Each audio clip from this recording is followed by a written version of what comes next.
Bonjour à toutes et à tous, et bienvenue dans cet espace où les mots ouvrent des horizons. Aujourd'hui, je vous emmène au cœur d'un drame intime signé Guy de Maupassant, Pierre et Jean. Entre jalousie, secret de famille et vérité qui brûle, préparez-vous à plonger dans un récit aussi bref qu'inoubliable.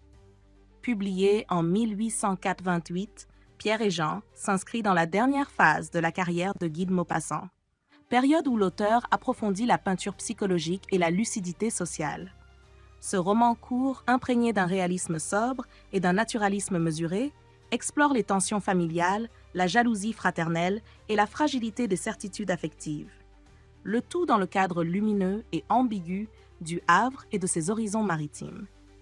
En arrière-plan, Maupassant interroge la vérité, celle qui libère ou qui détruit, et la frontière incertaine entre héritage matériel et héritage moral. Pierre et Jean de Guy de Maupassant est un roman court, mais d'une intensité remarquable. Dans ce drame familial, tout commence au Havre, lorsque Jean, le cadet, hérite seul de la fortune d'un ami de la famille, Léon Maréchal. Pour son frère Pierre, médecin tout juste établi, la surprise se transforme vite en soupçon, et si cet héritage cachait un secret? Peu à peu, l'idée s'impose. Jean serait le fils illégitime de Maréchal, né d'une ancienne liaison avec Madame Roland. La vérité éclate, déchirant à jamais l'équilibre familial. Jean, ignorant tout, profite de son héritage. Pierre, lui, choisit l'exil et s'embarque pour un voyage sans retour.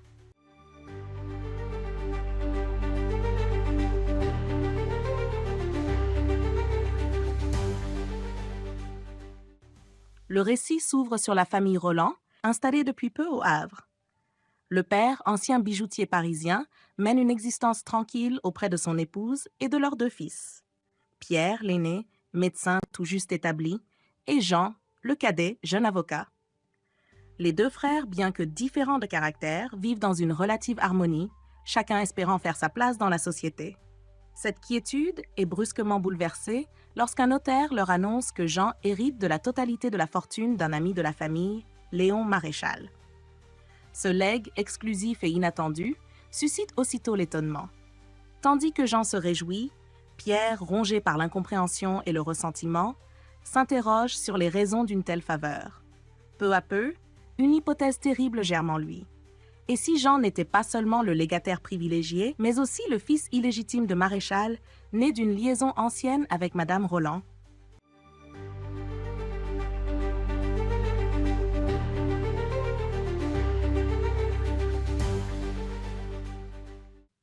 Pierre, obsédé par cette idée, observe sa mère avec une attention maladive, décryptant ses gestes, ses silences et ses hésitations. Maupassant excelle ici à rendre le travail corrosif de la suspicion, qui altère jusqu'aux liens les plus intimes. Ce soupçon, bientôt renforcé par des indices indirects, devient certitude pour Pierre. Un soir, au cours d'une scène d'une intensité dramatique, il affronte sa mère. Celle-ci, bouleversée, finit par avouer que Jean est bien le fils de Maréchal, fruit d'un amour passé mais sincère. Elle implore le pardon de Pierre et l'exhorte au silence pour préserver l'honneur familial. Dès lors, la fracture entre les deux frères devient irréversible. Jean, ignorant la vérité, profite pleinement de son héritage, achète un cabinet d'avocats et se prépare à épouser une jeune femme du Havre, Madame Rosémilie. Pierre, lui, s'isole et sombre dans une mélancolie amère. Comprenant qu'il n'a plus de place dans ce cercle familial désormais scellé autour de Jean, il décide de s'embarquer comme médecin à bord d'un navire en partance pour les mers lointaines. La dernière image du roman, poignante, montre Pierre sur le pont, contemplant la silhouette du Havre qui s'éloigne, tandis qu'au rivage, la vie familiale se poursuit sans lui.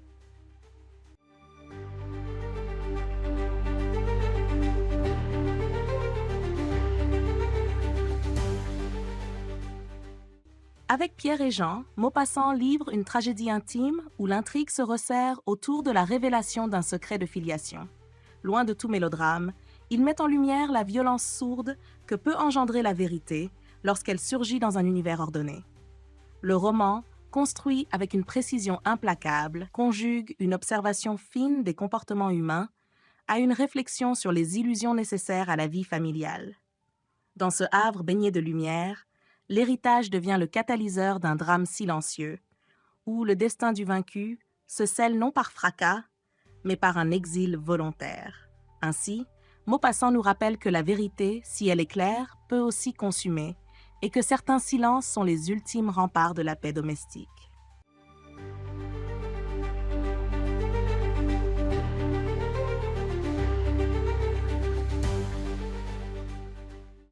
Ce court roman, accompagné de la préface théorique, le roman, illustre sa conception d'une narration réaliste et concentrée, où l'intrigue se resserre autour d'un événement unique afin d'en déployer les implications psychologiques et sociales. Tout en empruntant certains procédés au naturalisme, Maupassant privilégie ici la finesse d'observation et la sobriété narrative, refusant les démonstrations appuyées au profit d'une tension continue. La focalisation interne, centrée sur Pierre, plonge le lecteur dans cette montée de la suspicion, rythmée par l'observation scrupuleuse des gestes et des silences maternels.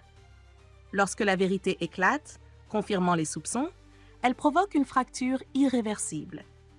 Pierre, incapable de pardonner et de partager la vie familiale comme si de rien n'était, choisit l'exil en embarquant comme médecin de bord, laissant derrière lui un cercle domestique désormais clos autour de Jean.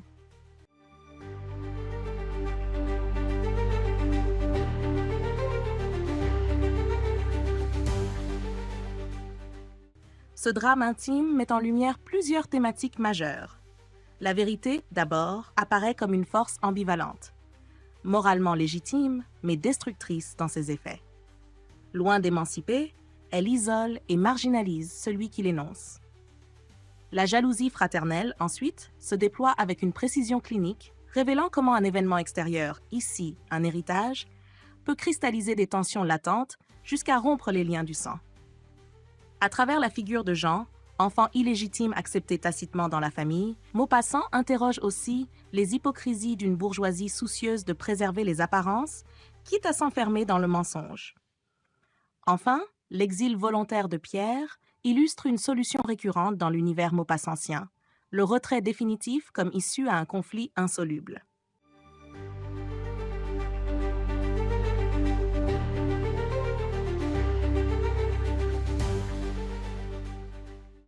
La force du roman réside également dans son économie stylistique.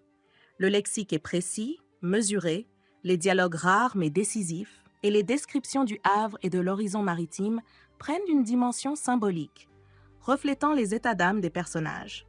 Cette sobriété, loin d'appauvrir le récit, en accentue la tension psychologique, notamment dans la scène de confrontation entre Pierre et sa mère, d'une intensité dramatique obtenue sans pathos excessif. Sous l'apparente simplicité de l'intrigue, Pierre et Jean développent une réflexion morale et presque philosophique sur le rôle du mensonge dans la cohésion sociale. En filigrane, Maupassant laisse entendre que certaines illusions sont indispensables au maintien de la paix domestique et que la vérité nue peut parfois consumer plus qu'elle ne libère. Par la précision de sa construction, la profondeur de ses thématiques et la justesse de son observation psychologique, ce roman court s'impose comme l'un des sommets du réalisme français, offrant au lecteur une méditation intemporelle sur la fragilité des liens familiaux et le prix de la lucidité.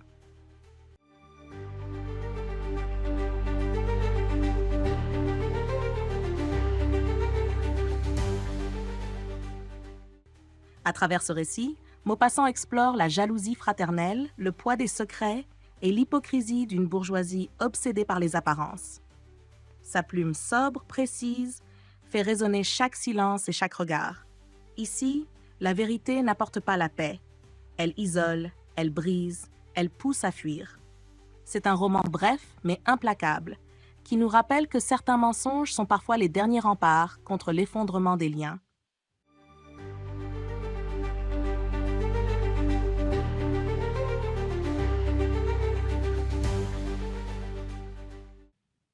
Si cette plongée dans l'univers de Maupassant vous a donné envie de redécouvrir les grands classiques sous un autre regard, alors abonnez-vous pour ne rien manquer des prochaines analyses.